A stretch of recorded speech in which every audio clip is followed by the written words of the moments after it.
نستغفره ونؤمن به ونتوكل عليه ونعوذ بالله من شرور أنفسنا ومن سيئات أعمالنا من يهده الله فلا مضل له ومن يضلله فلا هادي له ونشهد أن لا إله إلا الله وحده لا شريك له ونشهد أن سيدنا ومولانا محمدا عبده ورسوله صلى الله تعالى عليه وعلى آله وأصحابه أجمعين أما بعد فأعوذ بالله من الشيطان الرجيم بسم الله الرحمن الرحيم يا أيها الذين آمنوا اتقوا الله حق تقاته ولا تموتن إلا وأنتم مسلمون وقال الله تبارك وتعالى لقد كان لكم في رسول الله أسوة حسنة صدق الله العظيم معزز سامعین کرام،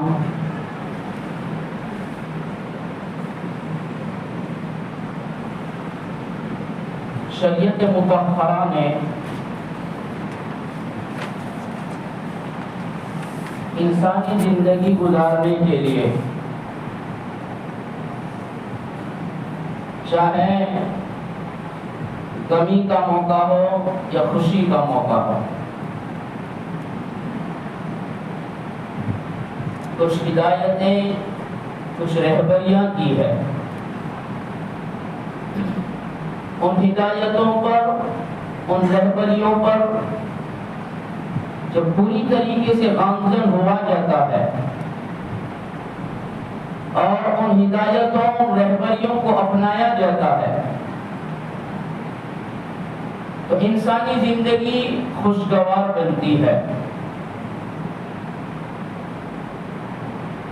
خوشی کا موقع، ازدواجی زندگی کا داخلہ،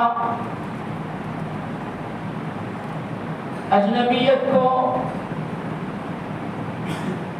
رشتے میں تبدیل کرنا بہت بڑی خوشی کا موقع ہوتا ہے،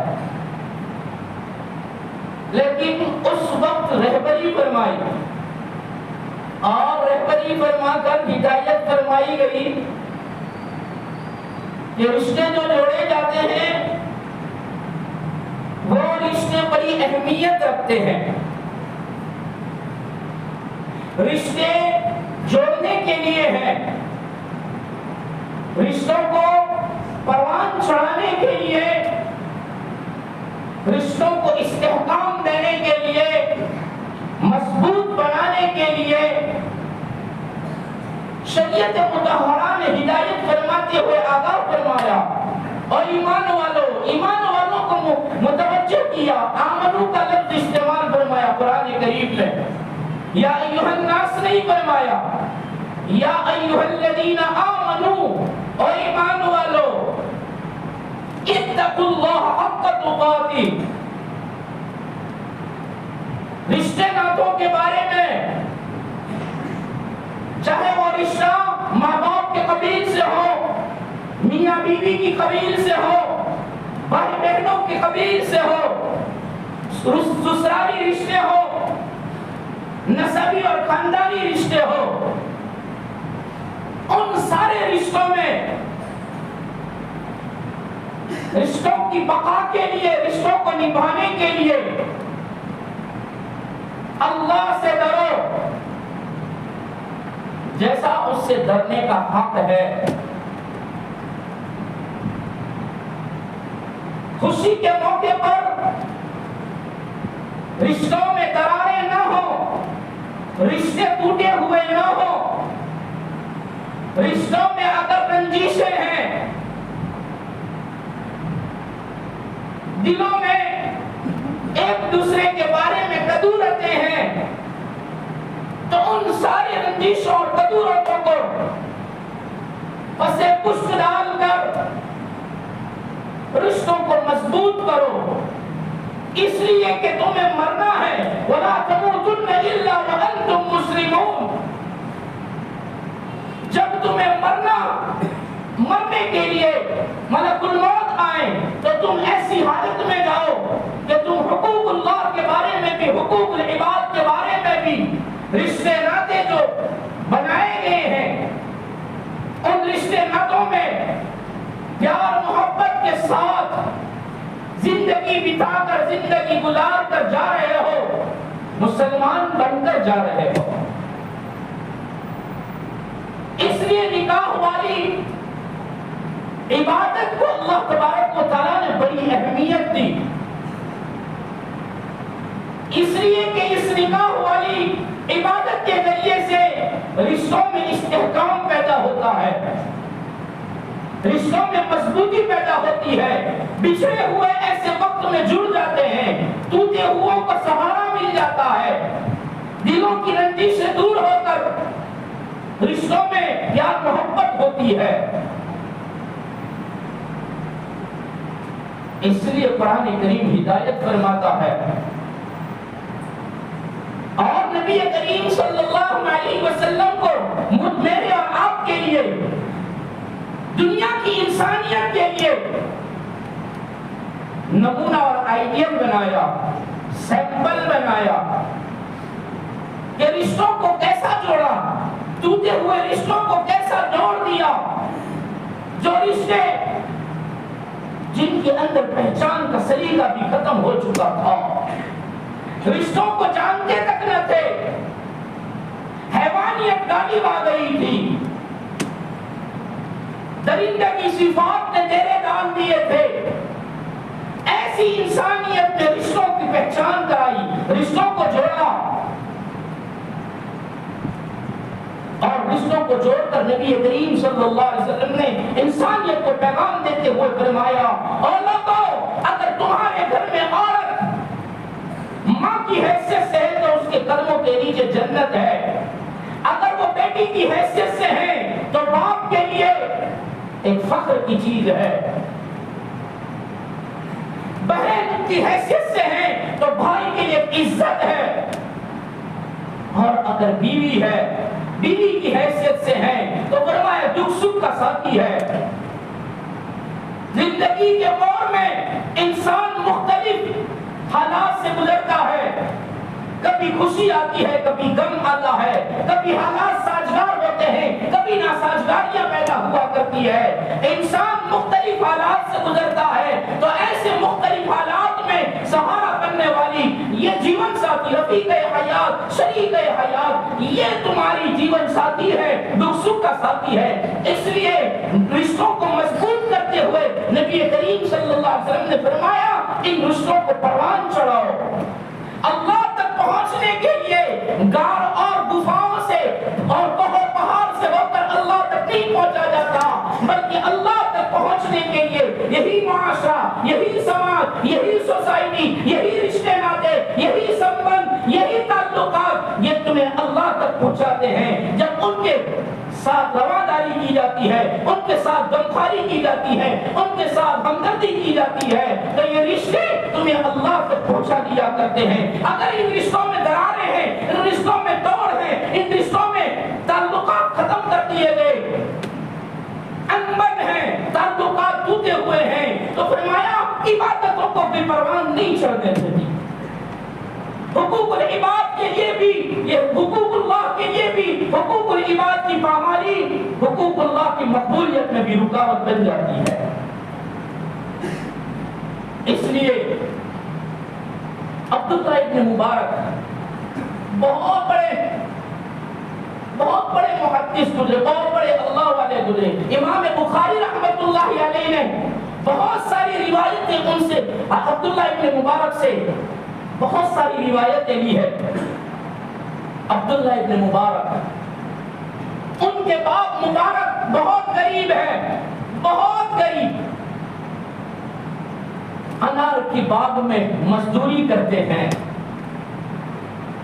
ایک مرتبہ باغ کا مالک مبارک کے پاس آتے ہیں، اپنے باغ میں آتے ہیں اور باغ میں آ کر مبارک سے کہہ رہے ہیں ایک انار جو میٹھا ہو، ایسا میٹھا انار توڑ کر لاؤ، ہمیں وہ کھانا ہے. وہ انار لایا گیا اور انار لا کر مبارک نے ان کو دیا.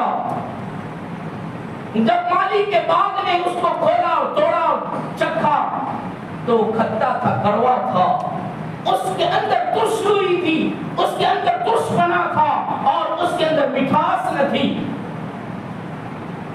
مبارک سے کہا یہ تو کڑوا ہے، دوسرا توڑ کر لاؤ. دوسرا لائے تو وہ بھی کڑوا ہے، تیسرا لائے وہ بھی کڑوا نکلا. تو مالک کہتا ہے اتنے سالوں سے باغ میں کام کرتے ہو، اتنے سالوں سے تم ہماری باغ کی نگران ہو اور یہاں مزدوری کرتے ہو، ابھی تک تمہیں یہ پتا نہیں چلتا کہ میٹھا کون سا ہے، کھٹا کون سا ہے. مبارک کہتے ہیں مالک گستاخی معاف کیجئے، اگر برا نہ لگے تو کہوں. کہا کیا کہتے ہو؟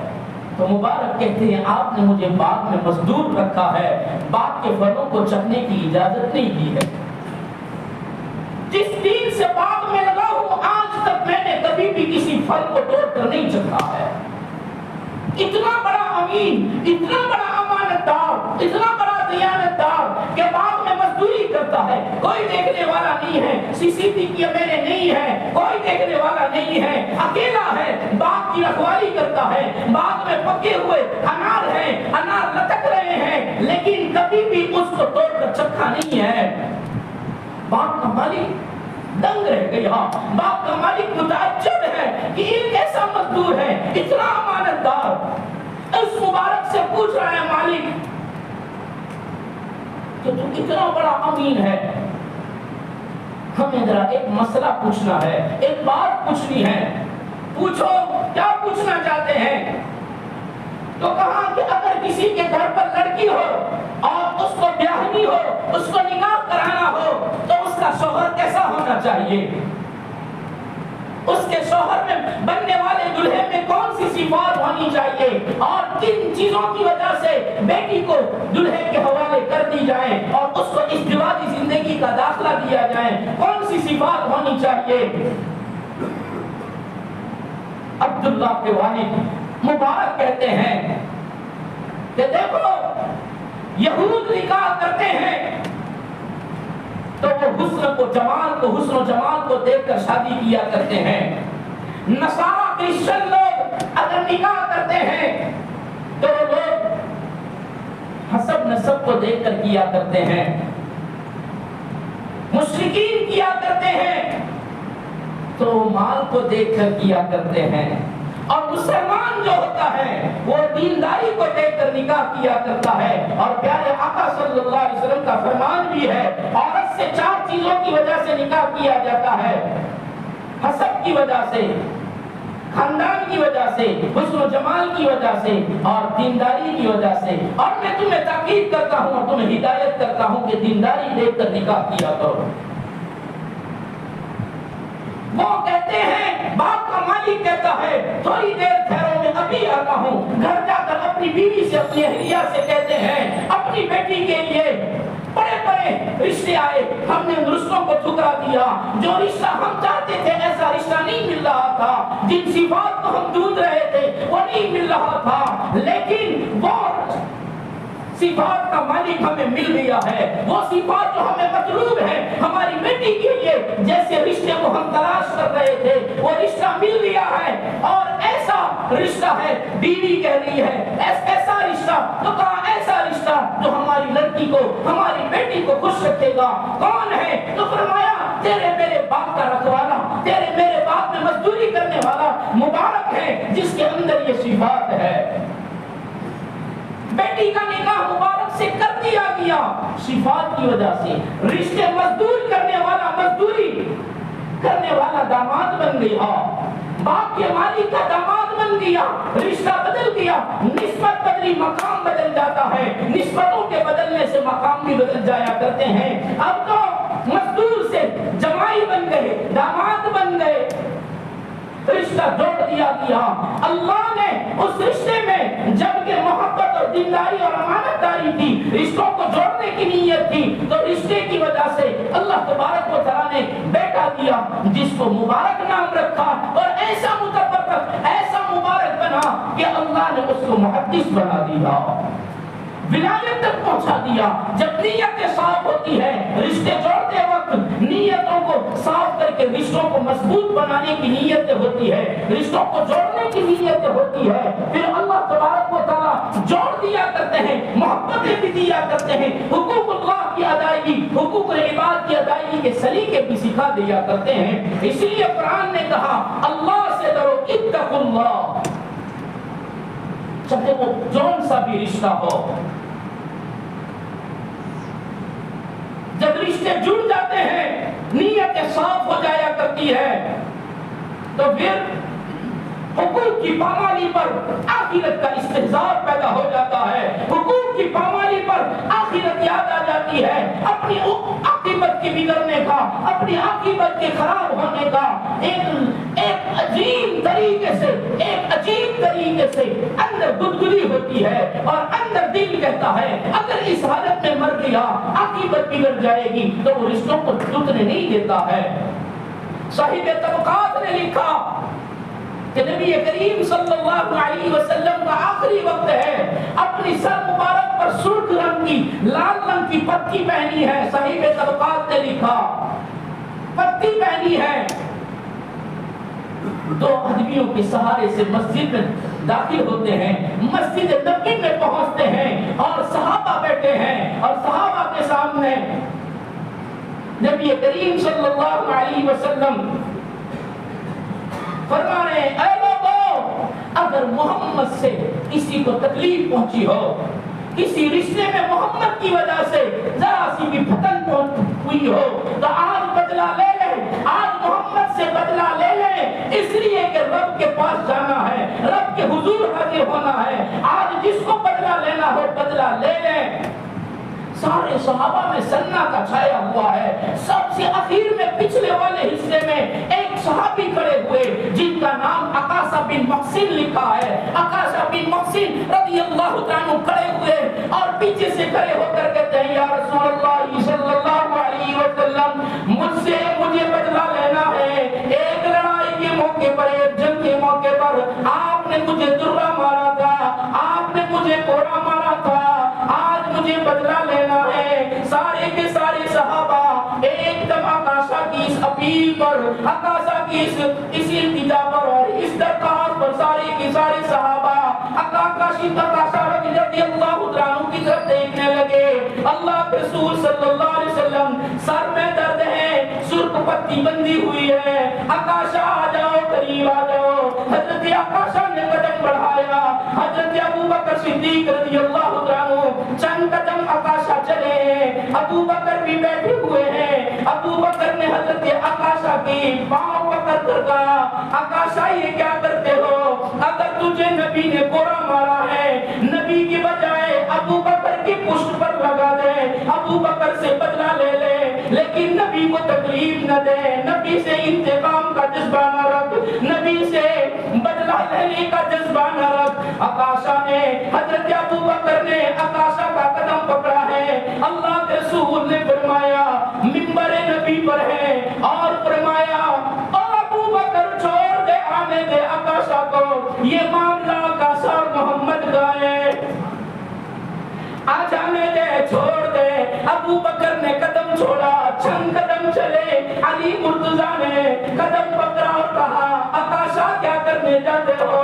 عکاشہ معاف کر دے میرے سسر کو، میرے خسر کو، کائنات کے دلارے کو، آمینہ کے در یتیم کو، یہ کیا بدلے کا جذبہ رکھتا ہے؟ علی نے کہا مجھ سے انتقام لے لے۔ نبی نے فرمایا علی چھوڑ دو، آنے دو، علی چھوڑ دو، آنے دو، آج محمد سے بدلہ لے لینے دے، کل قیامت کے دن رب کے سامنے تیرا نبی کہہ سکے کہ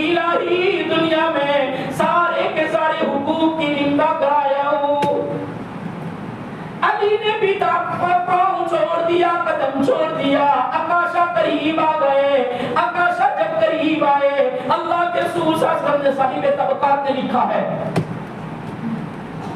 نبی کریم صلی اللہ علیہ وسلم نے بلال سے فرمایا، او بلال میری فاطمہ کے گھر پر جا، کاشانہ علی پر جا اور بیٹی کو کہہ دے کہ وہ درہ جو تیرے باپ نے لٹکایا ہے وہ درہ وہ گورا دے دے۔ حضرت بلال پہنچتے ہیں، دستک دی، نوک کیا، پوچھا من دقل الباب، دروازے پر کون آیا؟ بلال نے کہا نبی نے بھیجا ہے، درہ لینے آیا ہوں۔ فاطمہ نے پوچھا بلال ابا تو بیمار ہے، بیماری کے عالم میں کوڑے کی کیا ضرورت، درے کی کیا ضرورت ہے؟ بلال آپ دیدہ ہو گئے اور آنکھوں میں سے نکلنے والے آنسو کی برسات میں فرمایا نبی نے اس لیے مانگا ہے کہ آج عکاشہ بدلہ لینا چاہتے ہیں، عکاشہ کوڑا مارنا چاہتے ہیں۔ فاطمہ کی آنکھوں میں آنسو ہے، آخری لمحات زندگی کے، اور بلال سے فرمایا یہ حسنین کو بھی لے جا اور عکاشہ کا کہہ دے کہ حسنین کو پیدا اسی لیے کیا ہے کہ نانا کی کام آ جائے۔ عکاشہ کو کہہ دے دونوں کو 100 گوڑے مار دے لیکن میرے ابا سے انتقام نہ لے۔ حسنین کی پشت ہو اور نانا کا درہ ہو، عکاشہ کا ہاتھ ہو، مار لے میرے بیٹوں کو۔ حسنین کو بھی لے کر گئے۔ جب بلال داخل ہوئے دروازے میں، باب نبوی میں داخل ہوئے، عکاشہ حضرت نبی کریم صلی اللہ علیہ وسلم نے ہاتھ میں کوڑا بھی دیکھا، حسنین کو بھی دیکھا، نبی سمجھ گئے بلال حسنین کو وہی بٹھا دے اور کوڑا لے کر آ جا۔ حسنین کو وہی بٹھا دیا، کوڑے لے کر جب آئے نبی کریم صلی اللہ علیہ وسلم نے ہاتھ میں لیا، عکاشہ یہ وہی درہ ہے، یہ درہ لے لے اور انتقام لے لے۔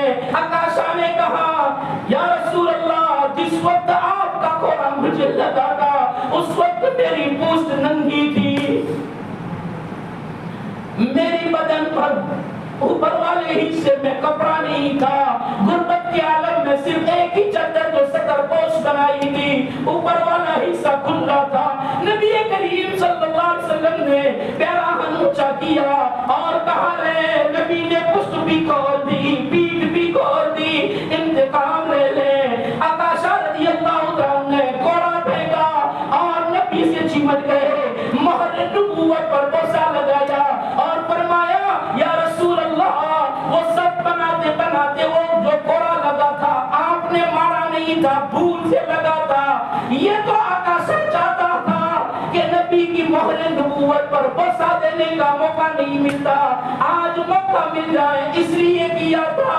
اللہ کے رسول صلی اللہ علیہ وسلم نے فرمایا اور لوگوں جس کو جنتی دیکھنا ہو عکاشہ کو دیکھ لے کہ یہ جنتی ہے۔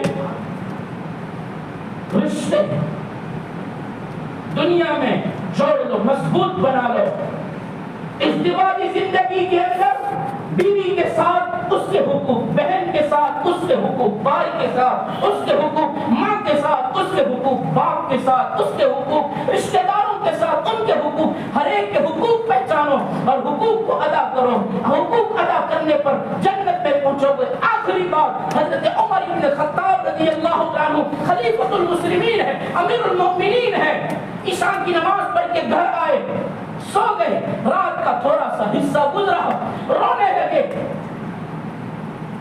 عبداللہ ابن عمر کی ماں نے، حضرت عمر کی بیوی نے آواز سنی کہ میرا عمر رو رہا ہے، رات کے سناٹے میں رونے کی آواز جب قریب آ کر دیکھا، عمر آنسوؤں کی بوچھار میں آنسو ٹپک رہے ہیں اور رو رہے ہیں، پوچھا کیوں رو رہے ہو؟ اور عبداللہ جا اپنے باپ سے پوچھ کیوں رو رہے ہو؟ عبداللہ ابن عمر نے آ کر پوچھا ابا جان کیوں روتے ہو؟ امی بھی پوچھ رہی ہے کیوں روتے ہو؟ حضرت عمر ابن خطاب فرمانے لگے جب عائشہ کی نماز پڑھ کے آ رہا تھا صحابہ میری تعریف کر رہے تھے، صحابہ میرے وکھان کر رہے تھے، صحابہ میری اچھائیاں بیان کر رہے تھے، میں نے سوچا کہ باہر تو لوگ تعریف کر رہے ہیں، باہر تو صفات جمیلہ بیان ہو رہی ہے اور اوصاف جمیلہ بیان ہو رہی ہے، پوچھوں کہ گھر میں بیوی کیا کہتی ہے؟ باہر والے تو تعریف کرتے ہیں، اندر والے کیا کہتے ہیں؟ رشتے دار کیا کہتے ہیں؟ اور جس میں رشتہ مضبوط رشتہ، بیوی کا رشتہ، پوچھوں تو صحیح، اور بیوی تو بتا تو مجھے کیا کہتی ہے؟ تو نے مجھے کیسا پایا؟ مجھ سے کوئی گڑبڑی ہوئی ہو تو معافی مانگتا ہوں، تو بیوی کہتی ہے معاف نہیں کروں گی، معاف نہیں کروں گی، آپ کی وجہ سے مجھے تکلیف ہوئی ہے، معاف نہیں کروں گی۔ حضرت عمر اور زیادہ رونے لگے اور فرمایا کیوں معاف نہیں کرے گی؟ معاف کر دے، باہر والے تعریف کرتے ہیں، رب کے سامنے اگر تو کھڑی ہو گئی اور کہے گی کہ باہر والوں نے تو تعریف کی لیکن گھر والے کہتے تھے کہ اچھا نہیں ہے، اور جس کی بیوی کہے اچھا نہیں ہے وہ حقیقت میں اچھا نہیں ہے، جس کی بیوی کہے بلا ہے تو سمجھو وہ بلا ہے۔ عمر ابن خطاب امیر المؤمنین کہہ رہے ہیں بیوی اگر میری وجہ سے تجھے تکلیف پہنچی ہے تو میں معافی مانگتا ہوں۔ بیوی کہتی ہے وعدہ کرو کس بات کا؟ کہ جنت میں آپ مجھے اپنے ساتھ لے جاؤ، وعدہ کرو۔ حضرت عمر ابن خطاب کہتے ہیں میں وعدہ کرتا ہوں کہ اگر رب نے میرے لیے جنت کا فیصلہ کیا تو میں تیرا ہاتھ پکڑ کر جنت میں لے جاؤں۔ بیوی کہنے لگی آپ جیسا شوہر نہیں ہو سکتا، آپ سے مجھے کوئی تکلیف نہیں پہنچی ہے، زندگی میں آپ کے پاس بھلائی کے سوا کچھ نہیں دیکھا، آپ تو بڑے بھلے تھے، بڑے اچھے تھے، رشتوں کو جوڑنے والے تھے، آپ نے تو نبی کریم صلی اللہ علیہ وسلم کی وہ صحبت پائی ہے کہ نبی فرماتے ہیں لو کان بعدی نبی لکان عمر، اگر نبوت کا دروازہ کھلا ہوتا اور میرے بعد اگر تاج نبوت کسی کے سر پر سجایا جاتا تو عمر میں وہ صفات تھی کہ وہ نبی بنایا جاتا۔ اتنے اچھے شوہر، آپ سے کوئی تکلیف نہیں پہنچی، بس آپ سے یہ وعدہ لینا مطلوب تھا۔ عمر کہتے ہیں اگر رب نے مجھے جنت میں پہنچایا تو میں ہاتھ پکڑ کر اللہ سے کہوں گا کہ اس کو بھی میرے ساتھ جنت میں پہنچا دے۔ یہ وہ رشتے ہیں، بہن کا رشتہ ہو، بہنوں کے ساتھ بھی پیار محبت سے رہو، ماں باپ کے ساتھ بھی پیار محبت کے ساتھ رہو۔ ازدواجی زندگی میں جڑنے کے بعد بیوی کی وجہ سے ماں باپ کو، بھائی بہنوں کو تکلیف نہ پہنچے، اور بھائی بہنوں اور ماں باپ کی وجہ سے بیوی کو تکلیف نہ پہنچے، سب کو ساتھ میں لے کر چلو۔ یہی یا ایھا الذین آمنوا اتقوا اللہ حق تقاته ولا تموتن الا وانتم مسلمون، مسلمان بن کر مرو، یہی پیغام قرآن کا ہے۔ اللہ تبارک و تعالیٰ سے دعا ہے ہونے والی نکاح میں اللہ خوب محبتیں نصیب فرمائے، خوب مودتیں نصیب فرمائے، اور جوڑوں کو موت تک اللہ تعالیٰ سلامت رکھیں۔ تو نکاح کی مجلس بھی ہوگی نماز کے بعد، تو اس میں عبادت سمجھ کر بیٹھنے کی پوری کوشش کریں، انشاءاللہ یہ عبادت ہے، ثواب سے خالی نہیں ہے۔ تو نکاح کی مجلسوں میں بیٹھنے کے اپنے آپ کو عادی بنائیں، اللہ عمل کی توفیق عطا فرمائے۔ ایک اعلان